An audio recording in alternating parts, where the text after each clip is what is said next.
Hi, good afternoon, everybody. Thank you for being here with this huge panel we have, and we're gonna talk about after the final whistle. Tonight we will be hearing from four soccer stars who will share with us what life is like after retirement. But before we do that, I'd like to invite all of you to remember the life of another soccer star, Brazilian, Capitan Carlos Alberto. We lost him 2 years ago, and here's a tribute on his honor. Let's watch.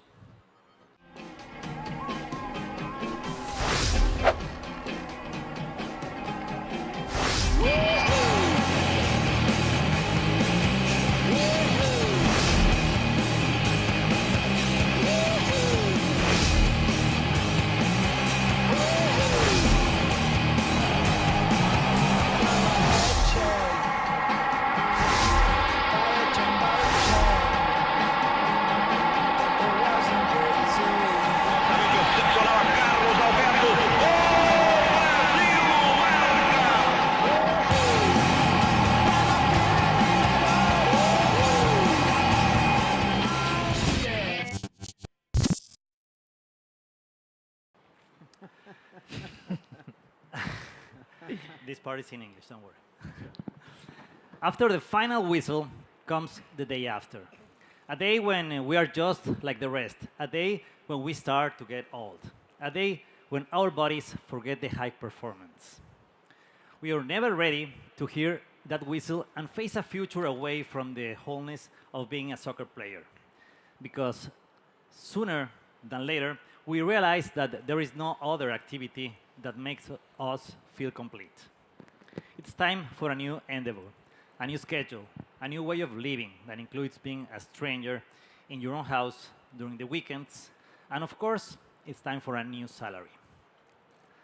Hanging up the gloves or the cleats is not only a farewell, it's a welcoming to a road of depression or at least undefinable sadness.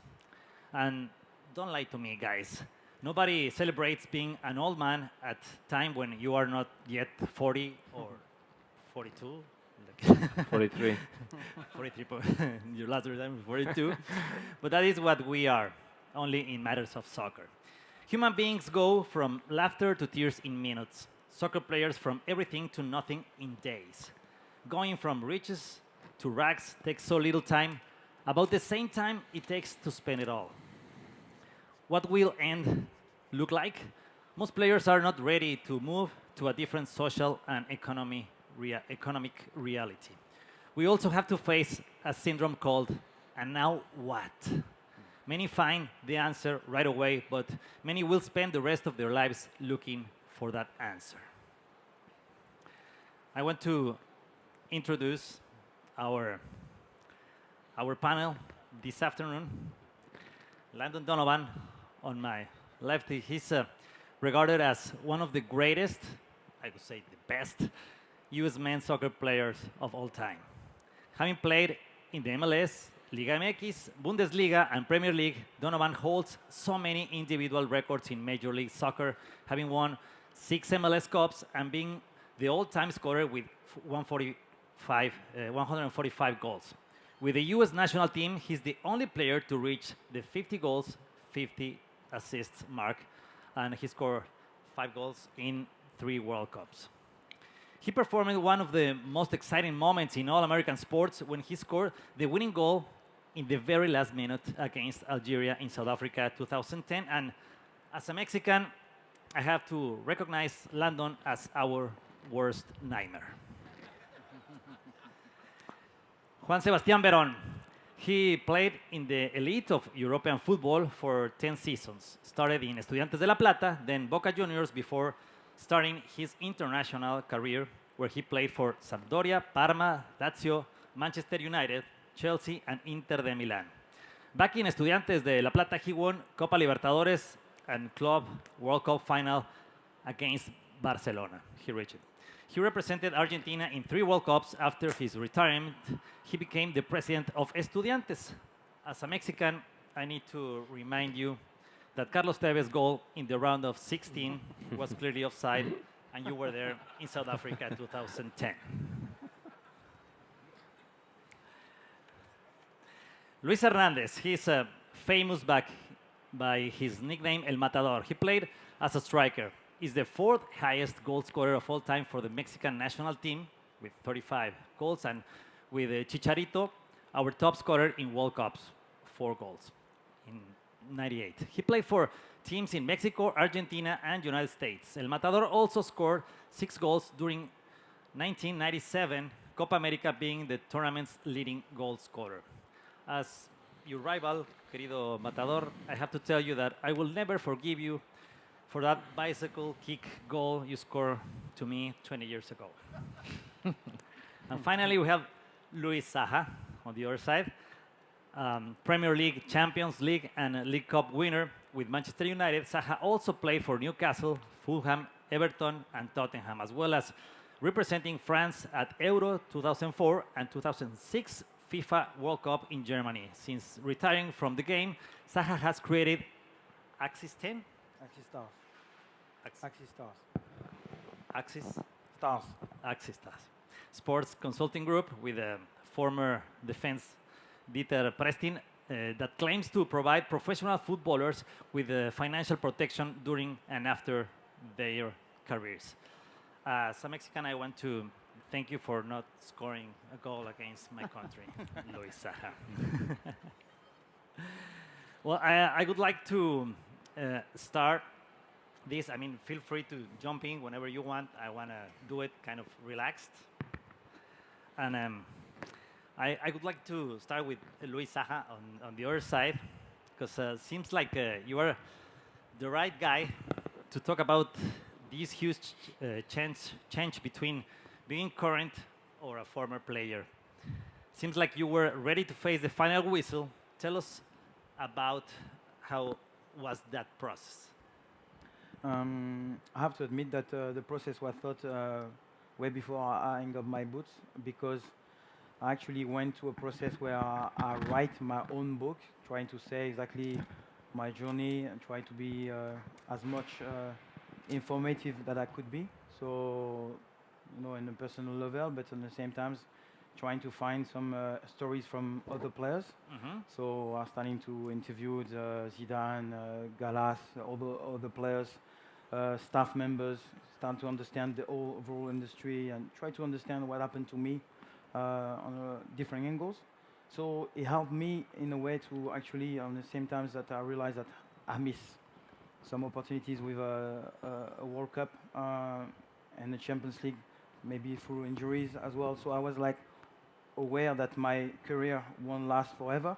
So I had the opportunity to actually reflect on that and thinking about that moment, that horrible moment that you're actually not facing a proper defender, trying to face a goalkeeper for the last time. I knew that this moment will come. And so even if it was really, really hard, I had the luxury to think about it, which is like not the case of many, many players. Still, it was really, really hard, and I said you barely try to talk about it. You try to think like maybe there is another opportunity is going to come on the line. Think about it, hesitate about coming back into fitness.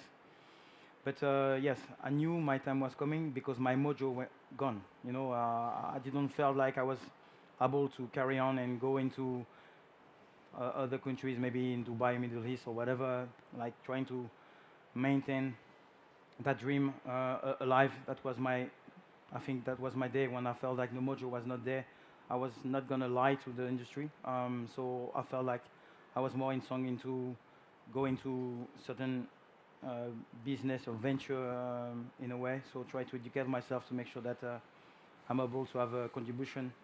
Some people may think about coaching, others may think about pundit work. I was thinking about more how I can have an impact, how I can maybe transfer what I learned from my story to the youth. So making sure that I have an impact in a positive way.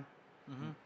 Thinking Inside the Box is the name of your book, and you started to write it when as I remember when when you couldn't play the final of Champions League, right? Yeah, kind In of. Moscow. Mm. And in your book, you um, you write about many facts about retirement. You want to share some of them with us? The retirement story, it's like, what do you mean about the? Saying goodbye, farewell, Mm. going away from the Yeah, pitch. I was like, I was aware that, as I said, the career won't last forever. So I was aware that I was lucky enough. So that's why some players have to recognize the industry is like a luxury. I think that I was a privileged player, to be at such level and all that. And even with my injuries and situation that you feel like it was horrible. I don't want to use those words, but. I think I felt like still lucky. So where I could share that during my actual process of writing, it was more about giving a guide how to actually maintain such a level of performances, such a level of a commitment. Because it's all about consistency. You have like bunch of players here. Hmm. They all had to maintain. The actual desire had to maintain some kind of ferocity, whatever the target was in their life, and that was basically what I wanted to achieve in my book. And I find that maybe book and writing was a bit a dying thing. That's why I went to digital, and I think that's the way forward because everybody got a phone in the hand. I can see some phones there in the hand when I'm talking. So the nice thing about my retirement process was about giving back the information from the players that I had the chance, luxury to meet and to play against. I went there and tried to get as much information. Ujú. Ok, thank you, Luis. Matador, tú eres un caso, nacido un caso de tu carrera. Por cierto, ¿ya estás retirado ahora sí oficialmente? Ya, oficial. Ya. Ya. Ok. Ya ¿El 2005 fue la buena? Sí, fue la buena. Fue la Pero buena. después vinieron varias despedidas, ¿no? Ok. Pero cuéntanos cómo fue esa transición después de que tú sales del América, vas a Veracruz, pasas a Jaguares, al final llegas a Lobos WAP y ahí decides retirarte. ¿Cuáles fueron las señales que tú fuiste descubriendo en el camino en esos años cuando tú sales del América que te anunciaban que el retiro estaba cerca? Bueno, la señal primera fue cuando pasó un chavo al lado mío a velocidad más que yo. Entonces esa fue la primera señal. Eh, Tenía bien claro que vas, ya no, con todo respeto, ya no estando en equipos grandes, Ujú. vas en equipos importantes, pero no de un gran nivel. Y así fue, o sea, fue cuando me di cuenta y preferí retirarme bien físicamente, en una buena edad, y que me siguieran recordando como hasta ahora me recuerdan. Entonces Ujú. no quería que el fútbol me retirara a mí, entonces preferí yo retirarme y hacer eso. La señal, te digo, fue un chico pasando Sí. corriendo al lado mío y darte cuenta de que ya no tienes esas mismas condiciones. ¿Te arrepentiste en algún momento de tu decisión de retirarte en ese momento? No, al contrario, no me arrepentí. O sea, fue algo que lo tenía muy bien pensado, fue algo que lo decidí muy bien y creo que en ese tiempo no podía haber jugado unos 2 o 3 años más, pero no, la verdad no, el arrepentimiento nunca ha pasado por ¿Y mí. la tristeza o la depresión? No, tampoco. ¿Por qué? Porque me rodeó de gente, mi familia, de gente que me quería, de gente que me sigue aportando cosas buenas a mi vida. Me refugié en otro trabajo. Mira, yo dije, me voy a retirar y me retiré del fútbol, pero el fútbol no me ha dejado a mí. Entonces me llaman Ujú. a muchos eventos y lo disfruto. Entonces es una parte en las cuales yo tengo esa oportunidad de poder seguir viviendo del fútbol. Ok. Sebastián, yo no sé si hay otro caso como el tuyo en el fútbol, en el que regresaste te retiraste la primera vez en 2012, después regresaste otra vez en 2014, otra vez en 2016. Bueno, sí hay otro caso, pero, pero me refiero principalmente a que cuando tú regresas la última vez, eres presidente de tu equipo. O sea, ¿realmente tú sentiste el retiro? Porque podríamos pensar nosotros que tu transición pues fue bastante cómoda y sencilla. ¿Sencilla? Podríamos pensar, si eres el presidente del equipo. Sí, podría ser. No, no lo fue tanto. Yo creo que fue más un desafío. Y tampoco, digo, fue algo, pienso, para los que estaban como compañeros cómodos. Pero que, bueno, ya tenía una relación, me conocían algunos como jugador que me habían visto y otros, obviamente, los tuve como compañeros. Y la verdad que fue, por decir, una excusa posiblemente para sacar lo último que tenía como jugador profesional.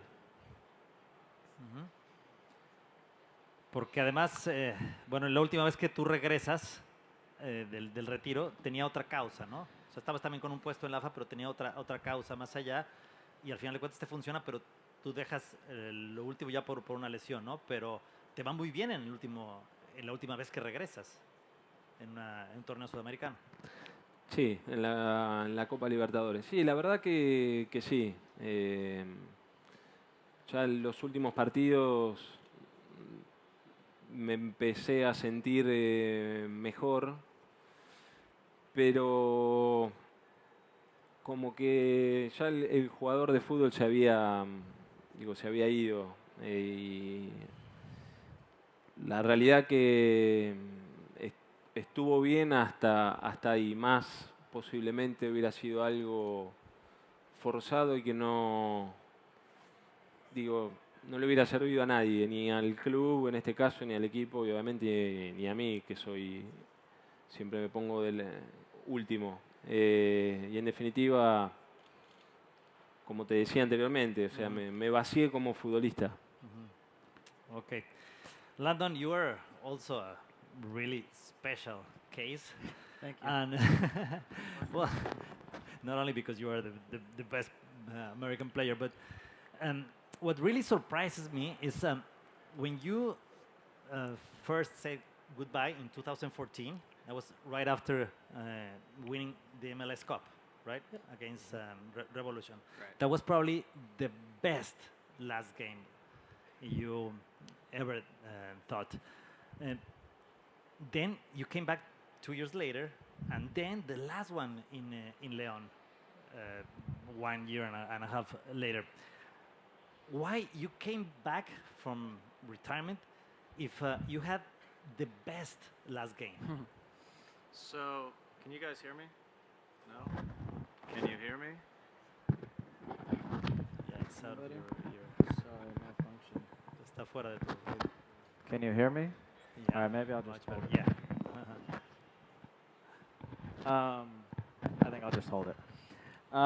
So, at the time in 2016 when I came back, a lot of my friends called me when I made the decision and said, God, you couldn't stay away, could you? You just loved the game so much and you couldn't stay away. And actually the reason was, and I haven't really spoken about this publicly before, but I was in my backyard one day and Bruce, this is going to kill me. Thank you. Let me help you. Well, like this, better? Better? No? No? Yes? No? Sorry, guys, it's annoying. Yeah, much better. So Bruce Arena called me and said, would you consider coming back to help us? We've had a bunch of injuries. And my first response was no, I'm done. I've been done. I'm happy. I'm a dad now. And I had my little boy Talon in the backyard with me one afternoon, and I had to make a decision by that evening. And I was sitting there with him, And I had this sort of aha moment, this epiphany, where I realized he was now old enough where he could kind of understand that Dad was out on a field playing. And also, I had no pictures or video of myself with him on a soccer field after I'd played. And I was thinking about that, and I remember sitting in my backyard, and I started crying. And I got through that, and I picked up the phone, and I called Bruce, and I said, I want to come back. And so that was the impetus behind the first time. From a soccer perspective, I was done, I was happy, but I wanted to have those moments documented so that I had that with my son, my first son at the time. It's broken again. Oh, A little bit. no, it's okay. Let's twist You're it. a man of many talents. No. Oh, great. Sorry, guys. No. You want to fix it Yeah, fix it. while you're here? I'm not touching anything. Is that better? Cheers. No. We don't do handhelds anymore, huh?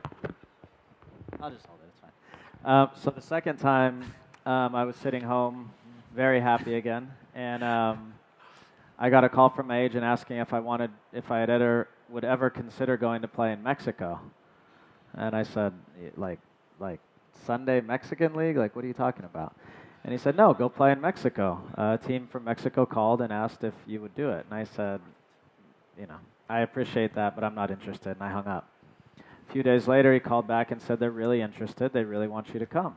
And so I have always told myself to stay open-minded about things. I told my wife when I retired the first time, the only reason I would ever come back is if it was an incredible experience, an incredible opportunity, or there was so much money involved that you couldn't say no.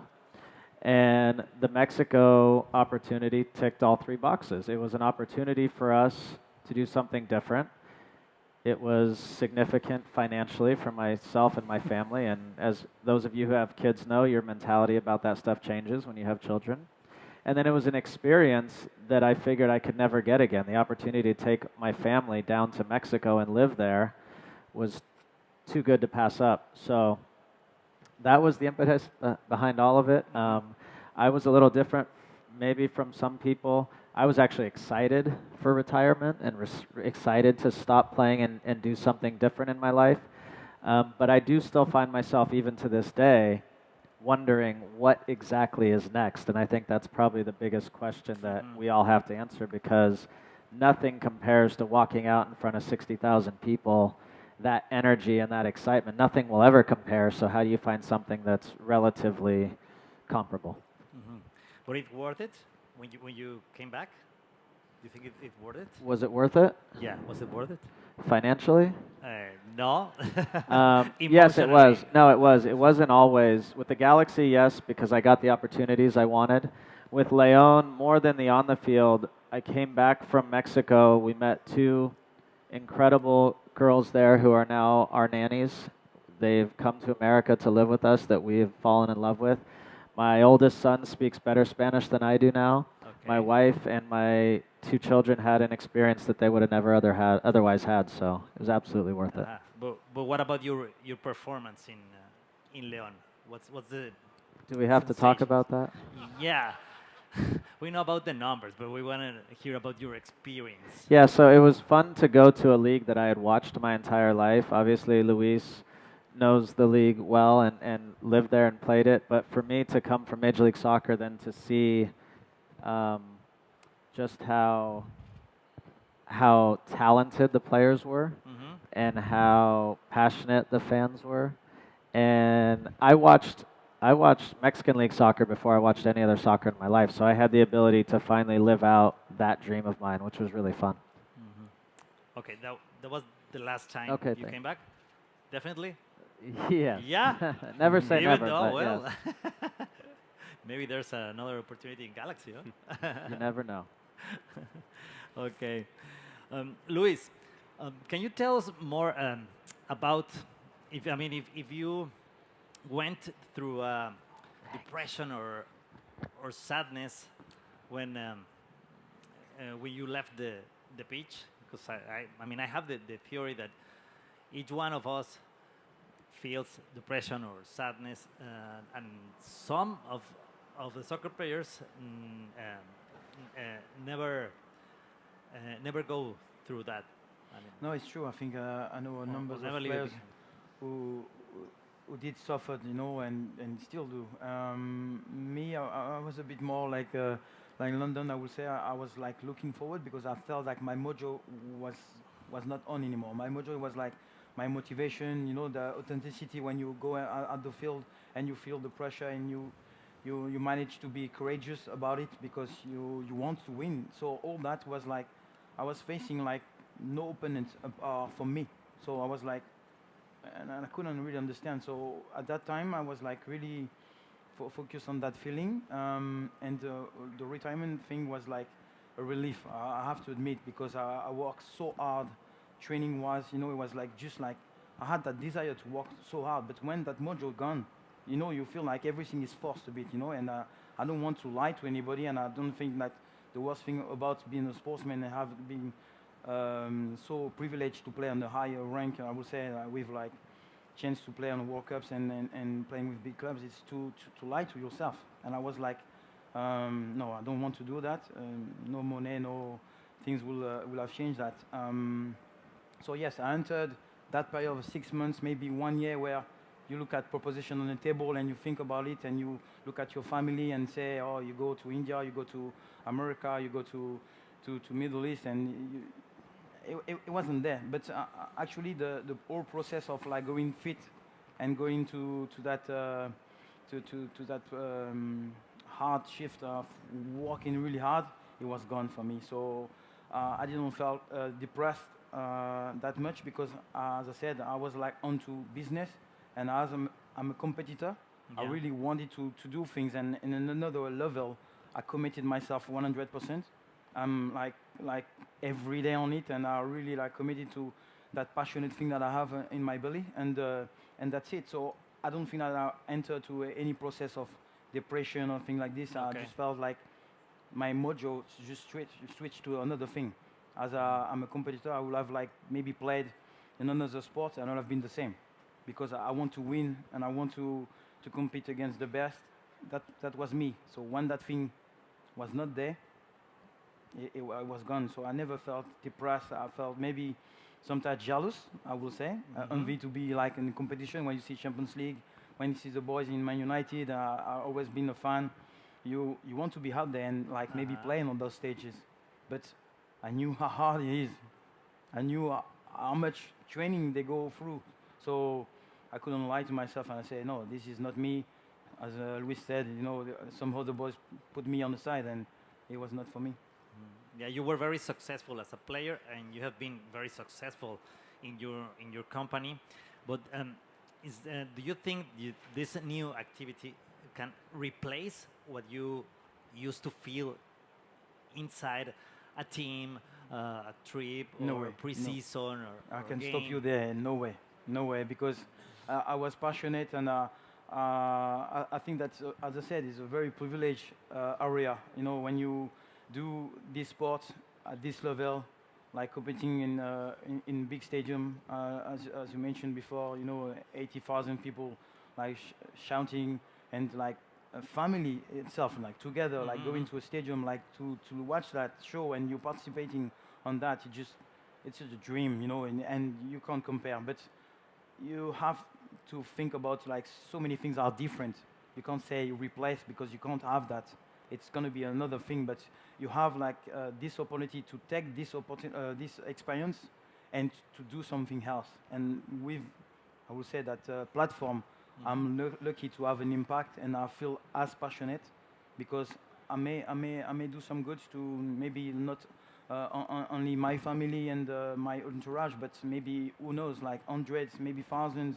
And this is my new thing. I really want to have an impact, and everyone may take times. And I said it could be me doing my venture, and may you could find the same kind of excitement in being involved in your sport by being a pundit or a coach.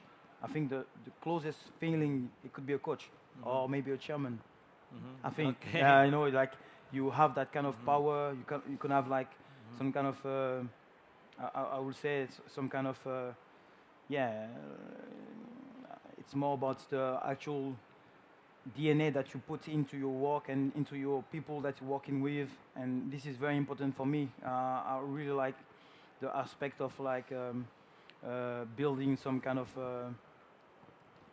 brand and legacy. So this is the next thing. So very passionate, but nothing's gonna replace what Yeah, I exactly. experience on the field because it's just immense. You know, I play with Zidane, I play with under some great managers, and those moments are just unique. And as Landon mentioned, you know, it's like I understand his actual desire for his family to the children to experience that and say, I've been there because when I see the eyes of my children, it just it's an all new life, you know, for me and the commitment and all that. And it's true that I wanted my little daughter, who is 7 now, to see me on the field and understand. But as I said, I had my chance.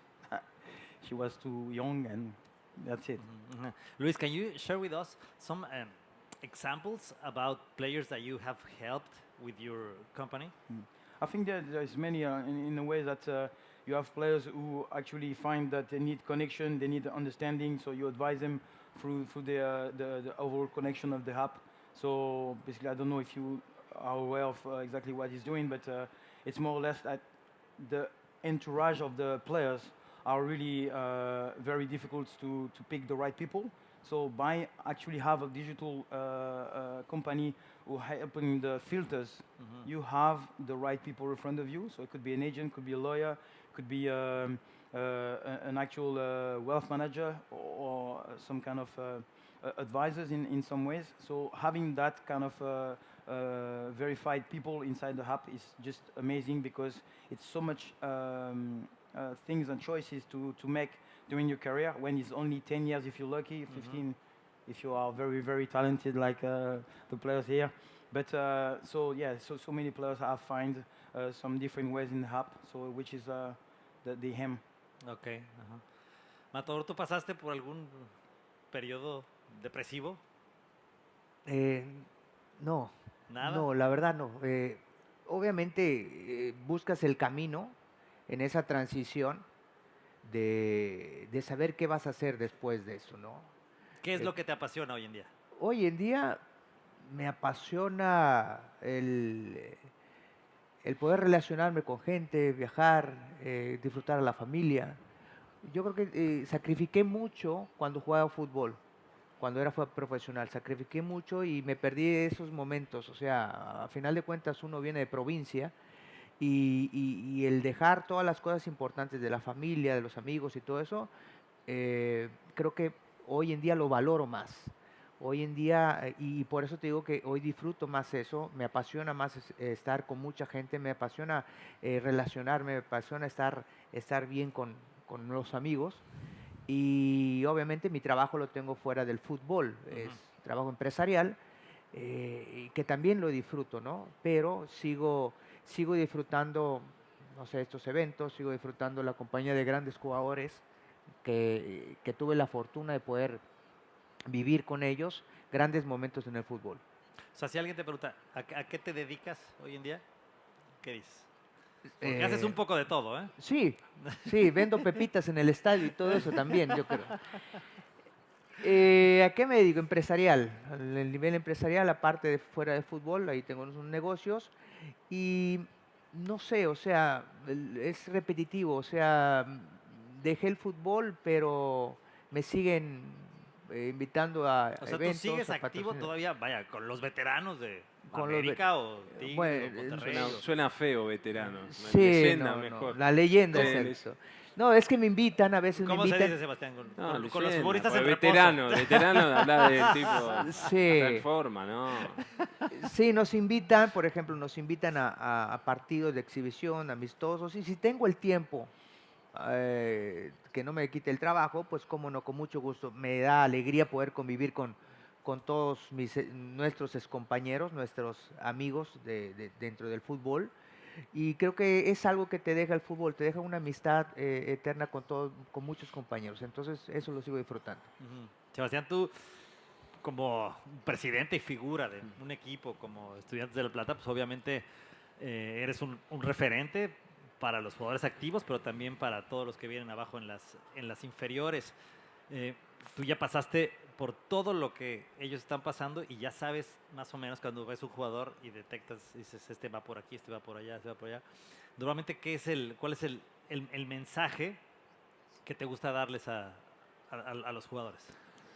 El mensaje, que no se apuren y disfruten el camino.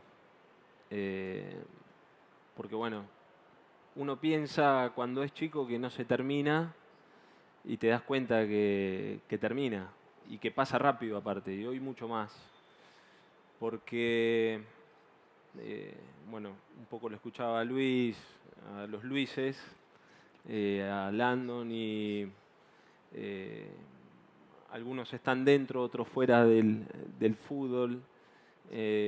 Nosotros tres fuimos y volvimos muchas veces, porque bueno, el fútbol obviamente es parte de tu vida y no lo querés largar. Y cuando lo largas, yo creo que difícilmente se pueda vivir una sensación tan fuerte como la que te da jugar ante 60.000 personas, 70.000 personas. Ujú. Pero que obviamente vas descubriendo después que hay otras cosas posiblemente que te llenen aún más y que te dé satisfacciones, que es esto, el trabajar y el ver crecer a los chicos. Nosotros, o sea, ves de todo, o sea, ves aquel que llega y posiblemente tenés aquel que no llega. Y trabajás obviamente mucho más con aquel que no llega porque sabés lo duro y difícil que posiblemente le resulte el no tener la posibilidad de ser futbolista. Y bueno, en esto acompañarlos en esa transición, acompañarnos en ese camino, descubrís otro sentimiento que es el que yo tenía o sentía cuando jugaba, y esto me da otra sensación y otra satisfacción, el hecho de no solo formar un buen deportista, sino formar una buena persona.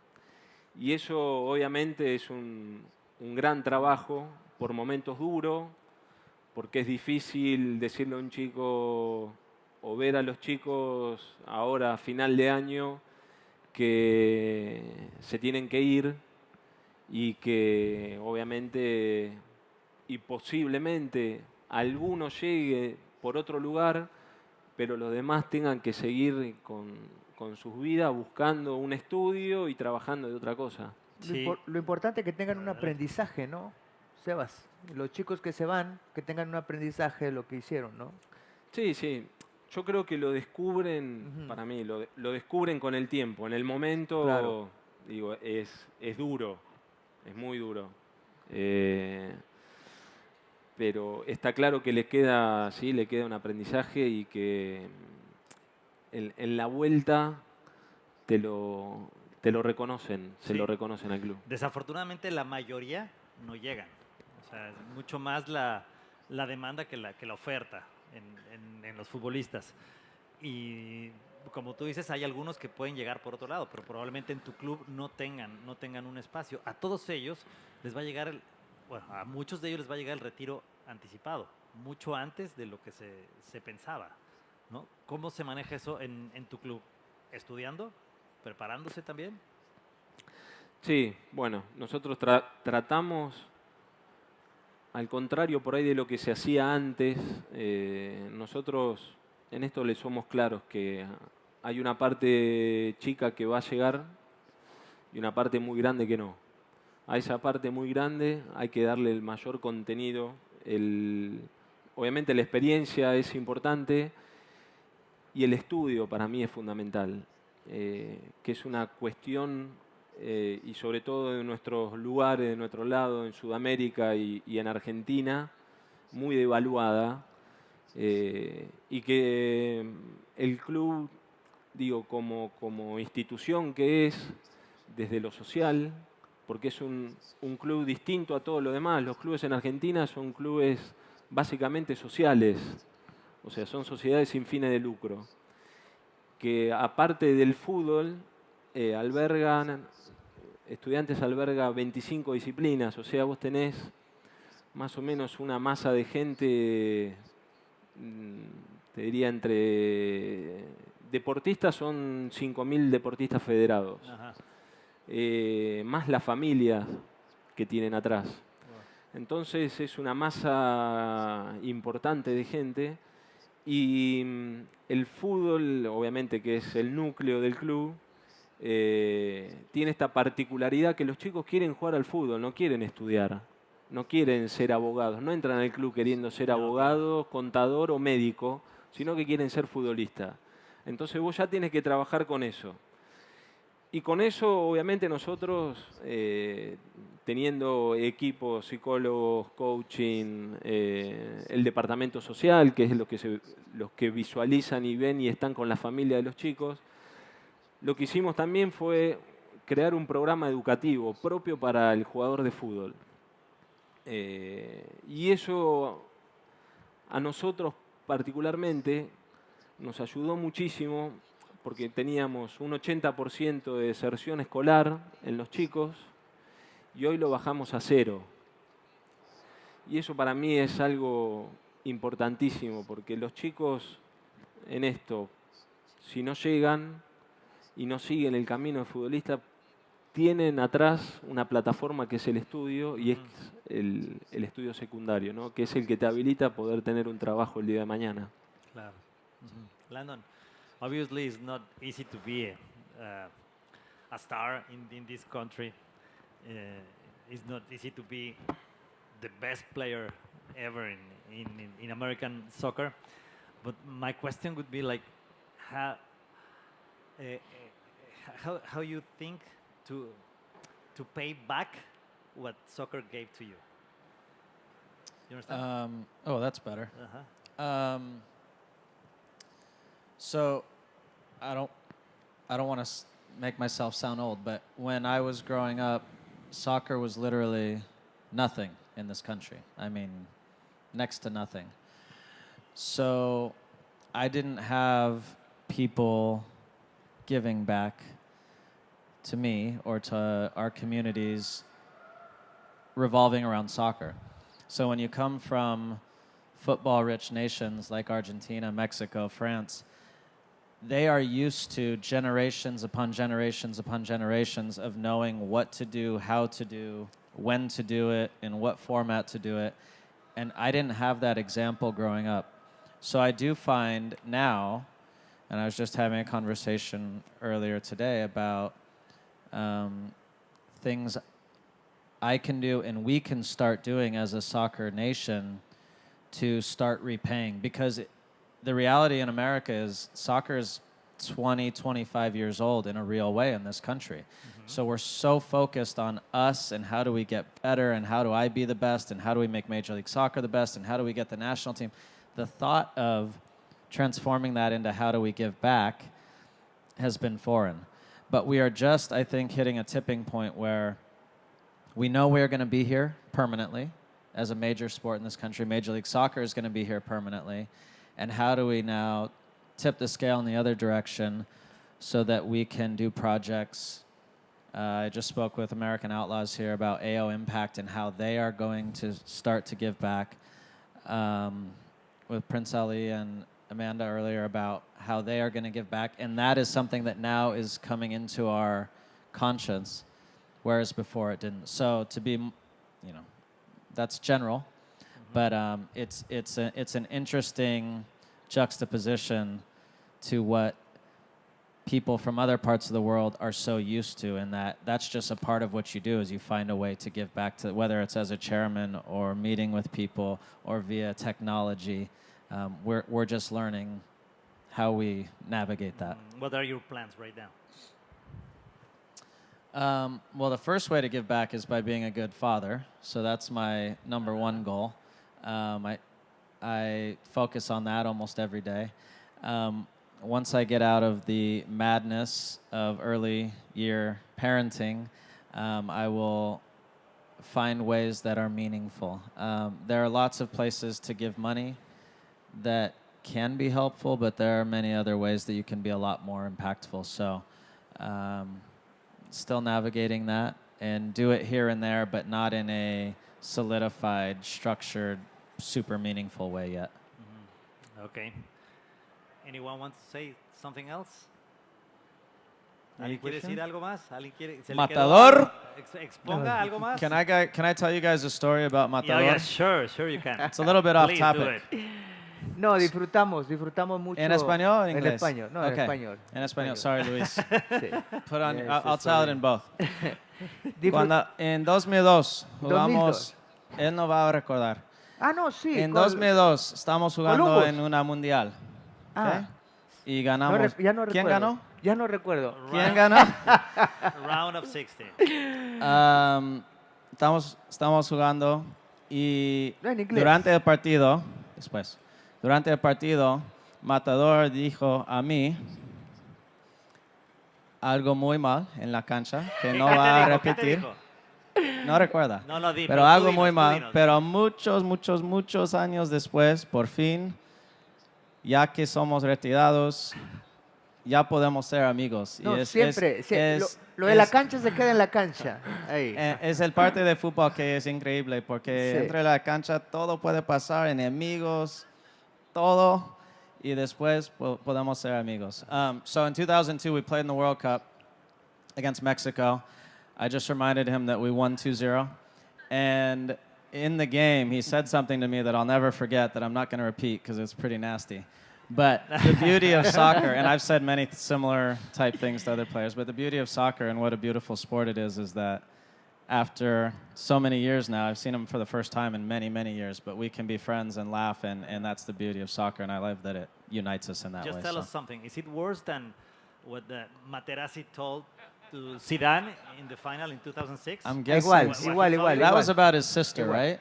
Materazzi? I don't know. Yeah, it was about the sister. Let's just say it was Yeah? about a family member. Okay. ¿Sí? Oye, es que era un cadillo en los, ya sabes, siempre. ¿Qué le dijiste, Matador? No, le dije que lo iba a ver muchos años después y iban Que a iban ser a ser amigos Sí. y iban a estar sentados en un panel hablando de esto.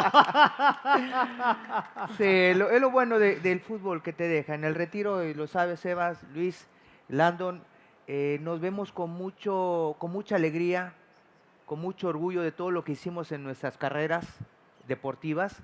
Contigo también, feliz que eras mi cliente.